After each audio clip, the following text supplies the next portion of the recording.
E aí, seja muito bem-vindo. É um privilégio estar conversando com você que está pensando em tomar uma das decisões mais importantes da sua vida. Hoje nós vamos ter um tempo muito especial juntos. É isso aí, nossa expectativa está muito alta. É isso aí. Se você deseja viver e compartilhar a fé em Jesus de maneira autêntica, esse bate-papo é muito relevante para você. E se você chegou nesse bate-papo agora, chegou nessa conversa com o coração aberto, é porque provavelmente Deus já está trabalhando no seu coração. E sabe, uma coisa que você precisa saber é que não é porque Deus está trabalhando no seu coração que automaticamente você não tem dúvidas, não tem talvez perguntas que precisem de respostas e até mesmo uma demanda em relação à direção para os próximos passos no seu relacionamento com Deus. E assim, no Novo Testamento, a gente estava até conversando mais cedo, né? A gente vê essa dinâmica de uma maneira muito clara. Pessoas que estão ouvindo a voz de Deus, ouvindo a pregação sobre Jesus, uma pregação que traz consigo um convite de arrependimento, né? De transformação. E essas pessoas colocam a fé nessa mensagem e aí, de repente, elas se encontram no momento em que elas precisam de direção.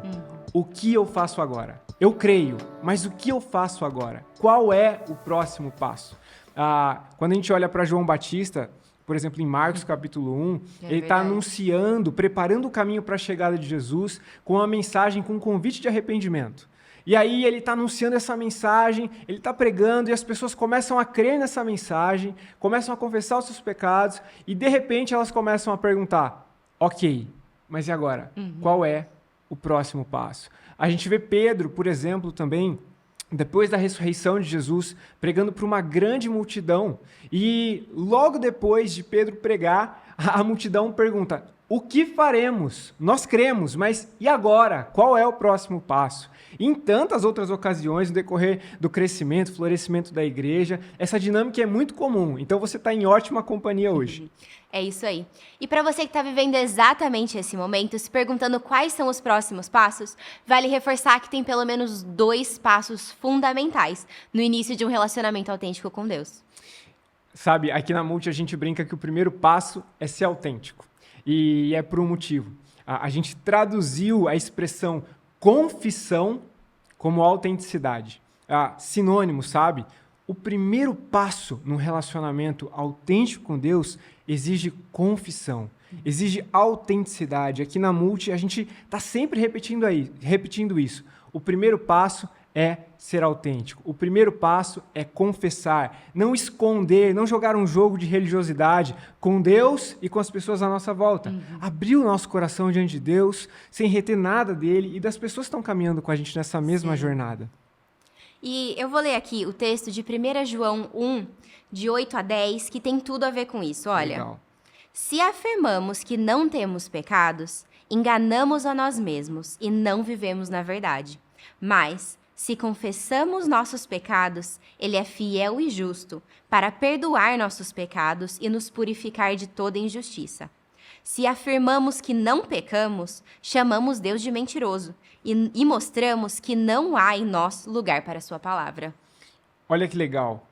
Esse lance da confissão, da autenticidade, estão completamente conectadas, sabe? A gente tem esses 2 conceitos entrelaçados dentro de um relacionamento autêntico com Deus. E quando a gente fala assim, o primeiro passo é a confissão, o primeiro passo é ser autêntico, é abrir o coração, é colocar para fora o que está dentro de você, isso tem relação com passar a concordar com o que Deus diz em relação a como você está.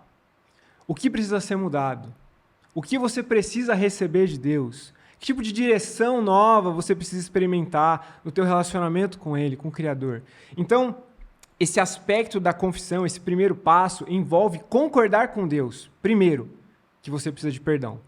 Você é pecador, você precisa receber perdão de Deus. E isso mediante a fé em Jesus. Você precisa concordar com Deus de que você vai morrer como consequência do seu pecado. E se você não estiver conectado com Deus mediante a fé em Jesus, você experimentará a morte eterna, uma separação eterna de Deus, punição pelos seus pecados. Então você precisa concordar com Deus de que você precisa de salvação também, perdão, salvação e nova direção, propósito, santidade, transformação.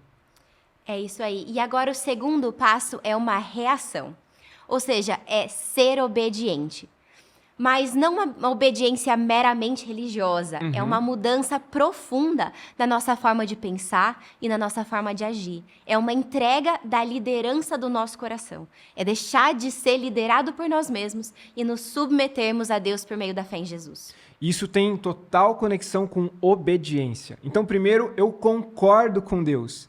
Depois, eu passo a me submeter a Deus. É verdade. E olha que legal. Provavelmente você está aqui acompanhando esse bate-papo porque você está interessado em batizar. E a gente tem algo para dizer para você que talvez vá na contramão do que você ouviu por aí. Aqui na Multi, a nossa convicção bíblica traz para a gente um forte entendimento de que o batismo não tem relação com uma experiência. Nós não somos batizados para passar por uma experiência. O batismo tem relação com obediência, não com experiência. E aí, como não lembrar de Mateus, né, capítulo 28, versículo 18 a 20, as últimas instruções de Jesus para os seus discípulos. Ele disse, olha, ide por todo mundo. Olha, vocês precisam compartilhar esse convite de confissão, de submissão, de transformação, de arrependimento para todas as pessoas por aí. E vocês vão ensinar essas pessoas. E à medida que essas pessoas acreditarem nessa mensagem e se renderem a esse convite, vocês irão batizá-las em nome do Pai, do Filho e do Espírito Santo. Então, o batismo, num ponto de vista bíblico, ele é uma questão de obediência. É obediência para quem está sendo batizado e também obediência para quem está batizando. Olha que dinâmica linda. É verdade. E aí vale uma grande ressalva, sabe? Porque muitas pessoas começam a, por exemplo, frequentar a igreja, estudar a Bíblia, às vezes vêm de uma tradição religiosa, dentro de casa, sua família já tem uma certa conexão, relação com a espiritualidade, e essas pessoas começam a caminhar com Deus, né? Começam a aprender sobre Deus, começam a ler a Bíblia, orar, e negligenciam o início dessa caminhada, que deveria ser o ato de obediência mais básico, o batismo. O ato de obediência mais básico, sabe? E a gente quer desafiar você a pensar nisso. Se o batismo não é uma questão de experiência, mas de obediência, não deixe para depois, porque esse é o nível de obediência mais básico. É o primeiro privilégio de obedecer a uma expectativa que Jesus tem em relação a você, teu relacionamento com Deus, que dirá em outros níveis depois. Você será testado, você será convidado a obedecer em níveis mais difíceis, mais profundos. E a gente quer trazer isso aqui para vocês. O batismo é uma questão de obediência. Quando eu concordo com Deus, quando eu confesso meus pecados, estou passando por um processo de transformação, então eu me submeto, eu obedeço, eu aceito esse convite e eu sou batizado. E é muito interessante perceber que tem uma sequência nesses dois primeiros passos que nós pontuamos. O primeiro é a confissão e o arrependimento, e o segundo é a reação e a obediência. Então a gente tem uma grande aplicação aqui, porque imagine o seguinte, deixa eu trazer uma ilustração para a nossa conversa. Imagine que você está sentado como um convidado, espectador do meu casamento e da Aline, nossa cerimônia de casamento. E aí, a gente está no momento dos votos, sabe? A gente vai trocar as alianças. A Aline compartilha comigo os votos dela. E eu fico todo, oh meu Deus, né? A Aline está compartilhando votos tão lindos, tão incríveis. E chega a minha vez, eu vou trocar aliança com ela. E vamos supor que eu diga algo do tipo, olha, a gente vai trocar as alianças agora. E quem sabe, nos próximos meses, no próximo ano, eu me apaixone por você. Imagina! O que você faria se você tivesse sentado nesse casamento?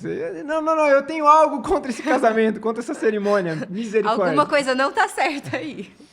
E tem tudo a ver com o que muitas pessoas fazem ou esperam em relação ao batismo. É verdade. Às vezes as pessoas optam por serem batizadas com uma expectativa de que algo aconteça. Então, algumas pessoas se inscrevem, preenchem o formulário do batismo e pensam assim, não, depois que eu for batizado, então eu vou passar a amar a Jesus. Então eu vou crer, ou algo diferente vai acontecer na minha vida. E não é sobre isso. O batismo, ele é uma obediência que vem como uma consequência de algo que já está acontecendo. Sim. Que já está acontecendo. Então, primeiro eu confesso, eu concordo com Deus, eu me arrependo, eu coloquei a minha fé em Jesus, então o batismo vem como o primeiro passo de obediência em relação a esse convite que Deus tem para nós, num relacionamento autêntico, né? Ninguém, presta atenção nisso, ninguém deve ser batizado antes de confessar seus pecados, antes de ganhar consciência dos pecados, antes de se arrepender da velha vida. Não faz sentido. Se você não tem desejo por uma nova vida, por um relacionamento cada vez mais maduro com Deus, o batismo não faz sentido. Por quê? O batismo não torna ninguém seguidor de Jesus. Não torna. Da mesma forma, o batismo não salva ninguém. O batismo, ele revela. Quando eu obedeço, aceito esse convite de Deus e sou batizado, eu estou revelando que eu já sou um seguidor de Jesus. Percebe a diferença? E diante de tudo isso que a gente conversou, agora eu quero fazer a pergunta para você. Você está ganhando essa consciência e você sente a convicção que Deus está te chamando para viver algo novo? E pensando nessa pergunta, eu quero ler com vocês um trecho que está em 2 Coríntios 5,17. Logo, todo aquele que está em Cristo se tornou nova criação. A velha vida acabou e uma nova vida teve início. E esse conceito de novidade de vida, ele tem tudo a ver com o significado do batismo e com as implicações que o batismo tem que ter na nossa vida. E pensando nisso também, a gente não poderia deixar de ler Romanos capítulo 6. Um texto clássico sobre batismo, sobre esse primeiro grande passo de obediência, esse privilégio na vida de alguém que quer ter um relacionamento autêntico com Deus. É isso aí, eu vou ler Romanos 6, de 4 a 11. Pois pelo batismo morremos e fomos sepultados com Cristo. E assim como ele foi ressuscitado dos mortos pelo poder glorioso do Pai, agora nós também podemos viver uma nova vida. Uma vez que nossa união com ele se assemelhou à sua morte, assim também nossa ressurreição será semelhante à dele.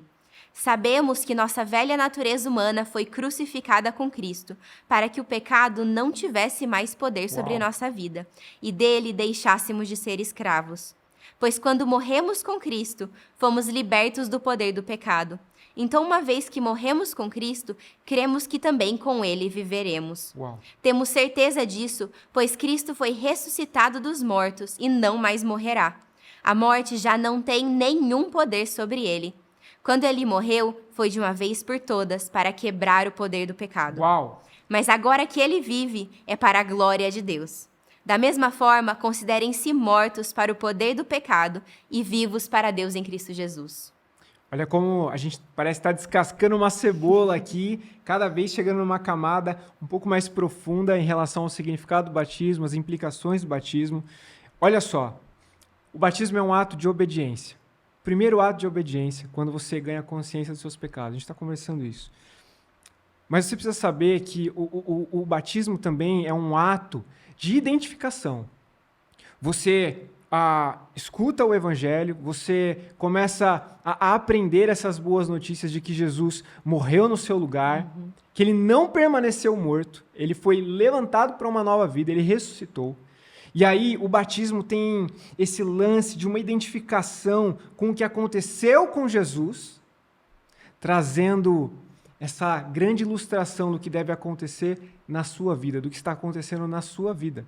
Assim como Jesus foi morto, sepultado e ressuscitou para uma nova vida, assim acontece com aquele que coloca a fé em Jesus. Sim. E é por isso que no ato do batismo, você passa pela água, você é submergido na água, representando o quê? Que você foi sepultado, você morreu para a velha vida.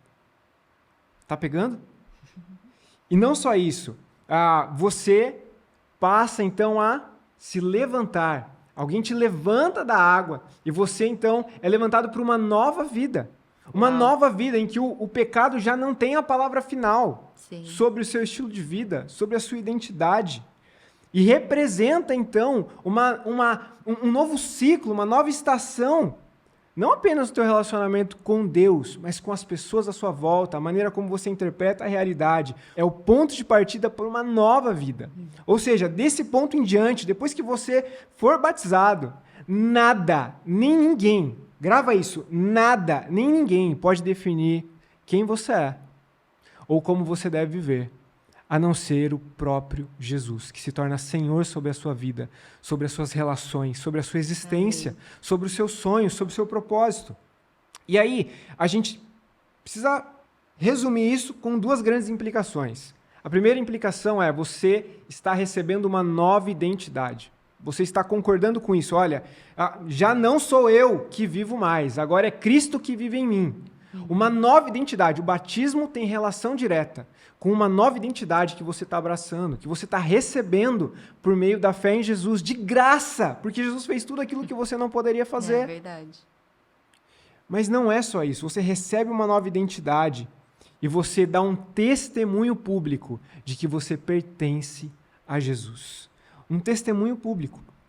Aqui na Multi, a gente gosta de resumir o evangelho, né, com 3 frases, bem simples. As boas notícias em relação à salvação. A gente é chamado primeiro a colocar a fé no que Jesus fez por nós. Aquilo que nós não poderíamos fazer. Jesus pagou um preço que eu e você nós não poderíamos pagar. Ele abre esse caminho para que nós pudéssemos, então, experimentar relacionamento autêntico com Deus, salvação, transformação, vida eterna. E aí a gente reconhece os nossos pecados. Mas a gente também coloca a nossa fé no que Jesus está fazendo em nós. Nós cremos que Jesus está nos transformando, nos mudando. E a gente vai ganhando consciência a cada dia, cada segunda-feira, a gente vai ganhando consciência do que ainda precisa ser mudado. Então, o batismo também é uma declaração pública de tipo assim: eu não estou me arrependendo uma única vez, eu vou continuar me arrependendo sempre que necessário, sempre que eu ouvir a voz de Jesus. E mais do que isso, eu também passo a crer que Jesus deseja fazer algo através de mim. O batismo tem essa conotação linda de propósito, de ser salvo, redimido, transformado, para que Jesus viva através de mim.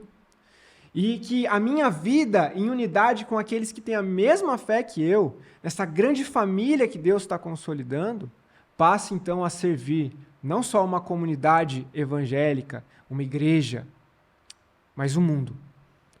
Uau. Deus deseja fazer algo através de nós. E nesse ato de obediência inicial, você consegue declarar e confessar toda essa concordância com Deus. Isso é maravilhoso. E agora, o legal dessa conversa é que a gente também separou algumas das principais perguntas relacionadas ao batismo, inclusive ouvindo pessoas também no decorrer da plantação da Multi. E a primeira pergunta que eu tenho para fazer é o seguinte: quem pode e quando pode ser batizado? Ixi. E para começar essa nossa conversa, eu vou ler aqui Atos 8, Legal. do versículos 36 e 37. Prosseguindo, chegaram a um lugar onde havia água. Então o eunuco disse: veja, aqui tem água, o que me impede de ser batizado?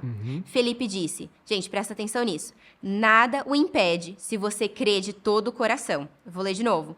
Nada o impede se você crê de todo o coração. O eunuco respondeu: creio que Jesus Cristo é o Filho de Deus. Então mandou parar a carruagem. Os dois desceram até a água e Felipe o batizou. Esse é um dos textos que trazem para a gente 2 princípios que respondem essa pergunta. Quem pode ser batizado e quando? Quem e quando? Então, primeira resposta. Quem pode ser batizado? Qualquer um. Qualquer um. Desde que. Aí entra a resposta de Filipe para esse homem, para esse viajante, que é: olha, você pode ser batizado. Nada o impede, se você crer de todo o seu coração. Sim. E sabe o que é legal? Na Bíblia, quando aparece essa ilustração do coração, essa linguagem poética, ela tem relação não com o aspecto emocional da nossa vida ou apenas intelectual, mas com o todo da nossa existência. O todo. Se você crer de todo o seu coração, o que isso significa? Que a sua fé tem que ser extravagante, enorme? Não, ela precisa ser integral. Integral. Sim. Se você crer de todo o seu coração, se você entrar nessa com tudo, se não tiver mais para onde voltar, entende? Você está apto para o batismo. Se você crer de todo o teu coração que Jesus fez algo por você, que Ele está fazendo algo em você e que Ele deseja fazer algo através de você, a porta do batismo está aberta. Agora, quando? Quando? Imediatamente. E aí, a gente esbarra numa questão bem legal, assim, geralmente a gente está conversando com pessoas que vêm de outras tradições, de outras igrejas, e elas perguntam, nossa, vocês não têm turma aqui de batismo? Vocês não dão um curso de 6 a 12 meses para a gente poder ser batizado? Como que funciona isso aqui? Eu não estou entendendo. Como assim imediatamente? E a gente responde assim, olha, nós já temos muitas oportunidades no nosso cronograma, na nossa agenda eclesiástica, né, nossa agenda como igreja, em que o evangelho está sendo anunciado o tempo todo. Sim. Nas celebrações, nos grupos pequenos, no processo de discipulado. E assim, o pré-requisito para o batismo é ter um sinal de fé. Fé de todo o coração. E a partir do momento que a pessoa expressa essa fé, confessa a sua necessidade de perdão, reconhece a necessidade de colocar sua fé em Jesus para ser salva, a porta do batismo está aberta, porque o batismo não é uma formatura na vida do cristão. A gente fala isso também com muita frequência aqui. O batismo é a matrícula, é o primeiro passo, o primeiro nível da vida cristã. Sim. E você precisa ouvir isso e falar assim, olha, então talvez seja o meu momento. Talvez seja o meu momento. Talvez você esteja pensando assim, não, eu tenho tantas coisas para corrigir, para mudar, e eu quero dizer para você, faça a matrícula. Faça a matrícula. E no caminho, Deus vai despertando no seu coração santidade, você vai se rendendo, se arrependendo cada vez mais, e você vai florescendo à semelhança de Jesus. Sim. Esse é o caminho. E o texto que a Aline leu, em Atos, é um dos. Nós temos vários exemplos no Novo Testamento, pessoas que ouviram o Evangelho, colocaram a sua fé em Jesus e perguntaram, e agora, o que me impede de ser batizado? E os apóstolos, Paulo... É verdade. Eles disseram, nada. E a porta está aberta para o batismo. Agora, se a gente está ponderando tudo isso, de que a porta está aberta, mas que é necessário confissão, é necessário arrependimento, é necessário uma decisão pessoal, a gente vai esbarrar, talvez, numa questão que, para muitos que vêm de outras tradições, pode ser uma grande incógnita a partir de agora. Sim. Né? O que eu faço, talvez, com o meu filho recém-nascido? O que eu faço com os bebês da minha família? O que eu faço com os meus filhos? Se é necessário que haja uma decisão pessoal, como é que ficam as próximas gerações, hein, pastor? E a gente acredita que não há necessidade de batizar bebês e que não é possível o batismo de bebês. Porque nesses exemplos que nós temos no Novo Testamento, os ensinos claros a respeito do batismo vêm com essa dinâmica. Pessoas escutam o Evangelho, elas se arrependem de seus pecados e elas perguntam, e agora? Então, a palavra talvez que vai estabelecer um princípio muito básico para tirar essa dúvida do teu coração é consciência. Nós cremos que bebês não precisam ser batizados. Não precisam. Não existe consciência ainda, não existe ainda a capacidade de tomar uma decisão por si. E Deus cuidará desses bebês, até que. Sim. Até que. Talvez você tenha vindo de uma tradição católica e você tenha escutado que o batismo de bebês ele é necessário porque ele é um meio de salvação. E presta atenção, tudo que a gente conversou até agora, do ponto de vista bíblico, com os exemplos, orientações que nós temos no Novo Testamento, nós não podemos chegar a essa conclusão de que o batismo é um meio de salvação. A salvação ela é pela fé no que Jesus fez por nós. E assim, Lutero, né, ele entendeu muito bem esse conceito como reformador, de que a salvação é mediante a justificação pela fé, e pela fé somente. E aí, a gente tem outras comunidades, né, como eu citei, a comunidade luterana. Lutero, ele como um dos fundadores do movimento luterano, da denominação luterana, ele entende o conceito de salvação pela fé, mas ele ainda não se desvencilha do batismo infantil de bebês. E uma pessoa questionou ele, falou, como é que você concilia isso com a tese que você tanto fala e repete, né, de que a salvação é apenas mediante a fé? E aí ele deu uma derrapada e ele falou assim, olha, de alguma maneira dá para conciliar essas duas coisas e provavelmente existe algum tipo de fé no coração dessas crianças, existe um mistério nisso, mas ele não chegou a se desvencilhar desse ensinamento. E a gente tem, por exemplo, também a igreja presbiteriana, onde nós crescemos, né? Sim. E são tradições diferentes, elas têm o seu valor, mas a gente queria desafiar você a pensar, se você veio da tradição presbiteriana, que crê no batismo de bebês, eles têm uma conotação, um entendimento de que o batismo ele é um sinal de algo que acontecerá no futuro, de uma promessa futura. Então, os pais assumem uma responsabilidade, consagram os seus bebês, seus filhos, como um sinal. E aí o batismo se torna um sinal que tem uma relação com a circuncisão. E nós aqui na Multi, nós entendemos que o batismo ele deve ser reservado para pessoas que tomam uma decisão pessoal, que ganham consciência dos seus pecados, que se arrependem. E aí, o que a gente faz com os bebês, né? O que a gente faz com essas crianças? Nós as consagramos, nós apresentamos elas à igreja, os pais vêm à frente, assumem um compromisso de guiar essas crianças até que elas tomem uma decisão. E eu queria que você pensasse nisso, de que é um presente para os seus filhos. Esperar o tempo, o momento em que eles vão conhecer a Jesus, vão se arrepender dos seus pecados, vão experimentar a transformação e vai haver uma oportunidade de grande celebração, de grande festa. E eles vão ter um grande memorial.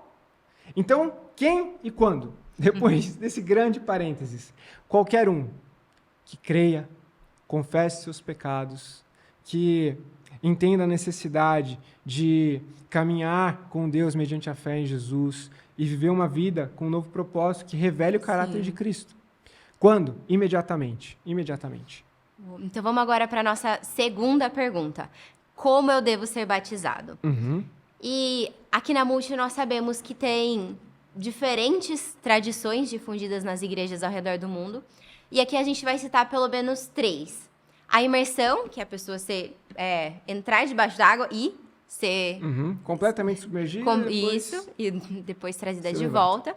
A aspersão, onde é borrifado sobre a pessoa. E a efusão, que é onde é derramado sobre a pessoa. Vira um jarro sobre a pessoa, né? E agora, qual que é a posição da Multi com relação à forma do batismo?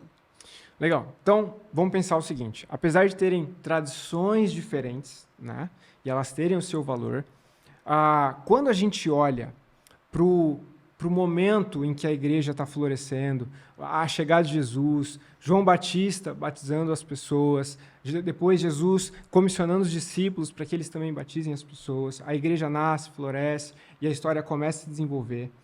Existe, historicamente, a possibilidade de a gente afirmar que o método de imersão era o método usado de maneira regular na igreja primitiva, pelos apóstolos. E aí a gente tem 2 coisas para pontuar. Primeiro, o próprio significado da palavra batismo. Batismo, no grego, tem essa conotação de submergir alguém, completamente mergulhar alguém dentro da água, certo? Na maioria das ocorrências dessa palavra no Novo Testamento, existe esse significado, um mergulho completo nas águas. E a gente também tem os registros históricos a nosso favor. Por exemplo, durante mais de 300 anos, depois da ressurreição de Jesus, é certo que o batismo ele era, né, implementado e realizado, ministrado regularmente como o método de imersão, né, e apenas em casos extraordinários por aspersão ou efusão. E agora? E agora?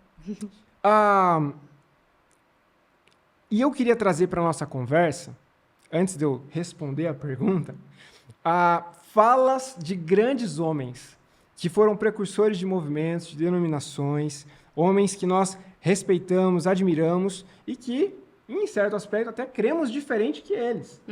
Olha só, Martinho Lutero, precursor, né, do luteranismo, ele disse o seguinte: batismo é a palavra grega que pode ser traduzida como submergir, mergulhar alguém. Olha o que Lutero dizia: eu insisto que aqueles que forem batizados sejam totalmente submersos. Totalmente submersos. Calvino, olha lá, hein? Igreja Presbiteriana. Ele diz o seguinte: a palavra batizar significa submergir. Certamente que a imersão foi a forma de batismo da igreja primitiva. Olha só, John Wesley, uma forte conexão com a igreja metodista. A frase da Bíblia, no texto inclusive que você leu, Romanos capítulo 6, sepultados com ele pelo batismo, se refere à antiga maneira de batizar por imersão, na época da igreja primitiva. George Whitefield, é algo positivamente certo que a palavra sepultados, no texto de Romanos 6, versículo 4, refere-se ao batismo por imersão. Imersão. Então a gente tem exemplos claros no Novo Testamento e correlações diretas com esse método de submergir alguém, significando ou simbolizando a morte e o sepultamento de alguém, e levantar essa pessoa da água para uma nova vida, simbolizando a ressurreição dessa pessoa para uma nova vida, e um processo de identificação completo com o que aconteceu com o próprio Jesus. Jesus morreu, foi sepultado, mas ao terceiro dia ressuscitou. Sim. A gente tem isso claramente no Novo Testamento. E grandes nomes que pensam diferente entre si, nesse aspecto, convergem. Olha, existe sim um método que era predominante. Existia uma pedagogia que a igreja tinha por preferência, a imersão. Tendo dito isso, qual é o método que nós adotamos aqui na Multi? Os três. Os três. Nós damos preferência para a imersão, mas nós também não vemos motivos de controvérsia em batizar alguém por aspersão, por efusão. Inclusive, já aconteceu em encontros onde não havia possibilidade de mergulhar ninguém na água, dentro de um apartamento, alguém levantou a mão: o que eu faço para aceitar Jesus? Eu creio que ele morreu pelos meus pecados, eu quero viver uma nova vida, quero ter um relacionamento autêntico com Deus. O que eu faço? Eu posso ser batizado? Pode, é para já.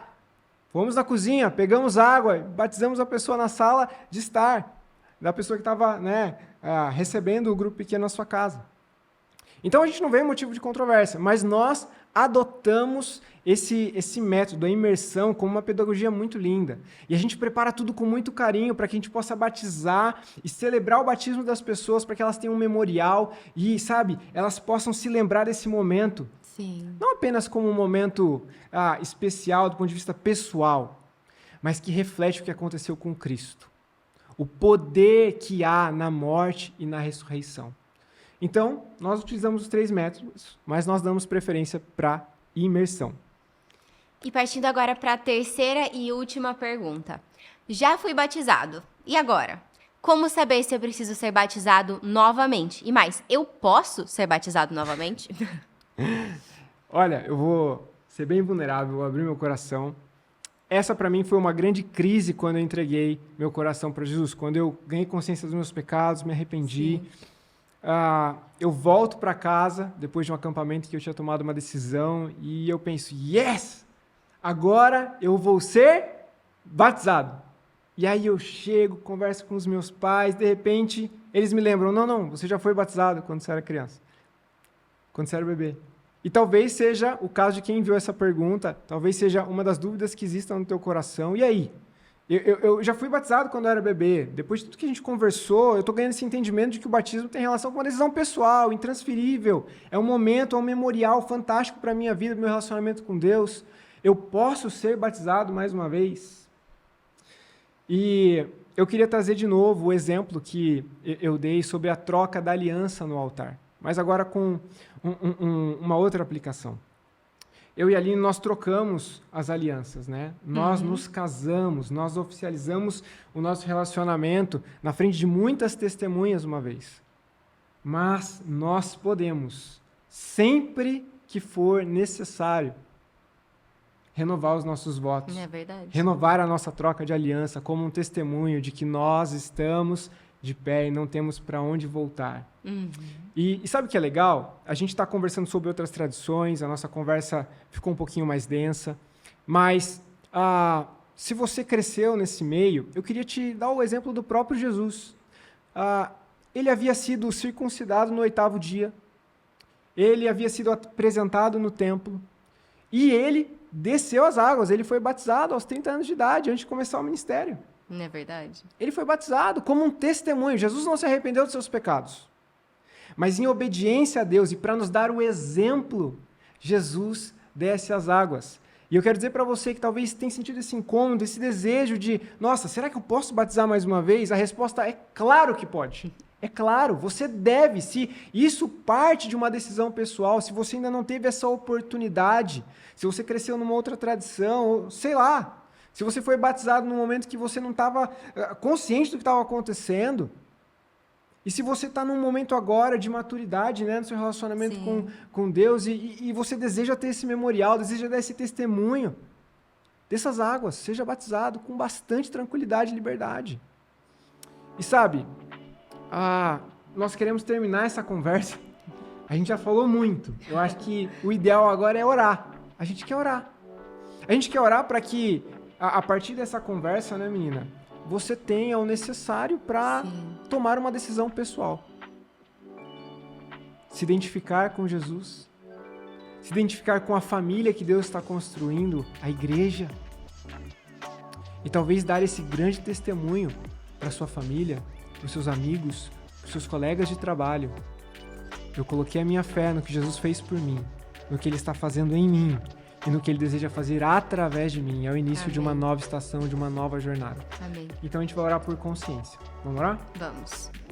Deus, muito obrigado por esse bate-papo. Muito obrigado porque o Senhor é Deus de novos começos. Amém. Muito obrigado porque o Senhor é aquele que cuida das nossas vidas, mesmo quando nós ainda não tínhamos consciência de que o Senhor estava cuidando de nós. Sim. E agora a gente está conversando com alguém que está pensando em tomar essa decisão de obedecer ao Senhor, de aceitar esse convite, de ter um relacionamento autêntico contigo por meio da fé em Jesus e testemunhar isso de maneira linda, bela. Eu oro, confirma, Deus, isso no coração de cada um. Que haja consciência, que haja clareza, mas que acima de tudo haja coragem. Amém. E quando necessário, que a gente rompa com tradições, que a gente possa romper com qualquer coisa que esteja no nosso caminho da obediência ao Senhor.